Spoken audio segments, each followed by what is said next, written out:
278 কোটি টাকার সন্দেহজনক লেনদেন ও অবৈধ সম্পদ অর্জনের অভিযোগে সাবেক রেলমন্ত্রী জিল্লুল হাকিম ও তার স্ত্রীর বিরুদ্ধে মামলা করেছে দুদক।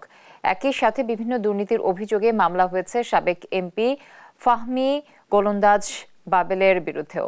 এছাড়া অর্থ আত্মসাৎ ও বিভিন্ন দুর্নীতির অভিযোগে আওয়ামী লীগের প্রেসিডিয়াম সদস্য মোফাজ্জল হোসেন চৌধুরী মায়া, সাবেক এমপি, আওয়ামী লীগের যুগ্ম সাধারণ সম্পাদক মাহবুবুল আলম হানিফের বিরুদ্ধে অনুসন্ধান শুরু করেছে দুদক। বিকেলে প্রধান কার্যালয়ে আয়োজিত ব্রিফিংয়ে এ অনুসন্ধান ও মামলার বিষয়ে বিস্তারিত জানিয়েছেন দুদকের প্রতিরোধ সেলের মহাপরিচালক।